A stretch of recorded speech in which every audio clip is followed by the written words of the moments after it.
Gikundi kimwe gitari gĩa thirikari kaunti-inĩ ya Kajiado kiugĩte atĩ wagi wa mawĩra kũrĩ andũ ethĩ nĩ ũmwe wa itũmi cio cia kwĩingĩria mĩtugo-inĩ itarĩ mĩagĩrĩru na ndawa cia kũrebia. Kũringana na gikundi gĩkĩ kiugĩte atĩ ũndũire mũhĩtũke nĩ mahinda ta wa kũruithia airĩtu onaguo nĩ ũcangĩire hanene harĩ kũrehe ũkĩa matũũra-inĩ mamwe, kuona atĩ airĩtu aya nĩ magaga mĩeke ya gũthoma.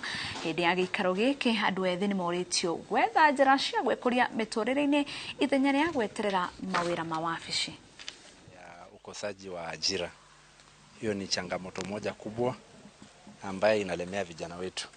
Tulikuwa tunaongelelea maneno ya changamoto ambazo vijana wanapitia haswa katika eneo hili la Kajiado, na tumeona moja yazo ni ukosefu wa kazi, pia addiction ya mihadarati. Nataka kujua haswa mzizi wa hizi shida ni nini na tutafanya aje. Alafu tukipata wale vijana tutawauliza na ile jamii tutawauliza wanataka tuwasaidie kivipi. Na sisi wote tutajumuika kuja na ile suluhisho ambayo itaweza kuwasaidia. Tunaketi kama jamii tujiulize hii maswali na tuweze kupata hiyo majibu ile inaweza kusaidia vijana wetu tuwe na mabadiliko ya kweli na kamili kwa hii community yetu ya Kajiado.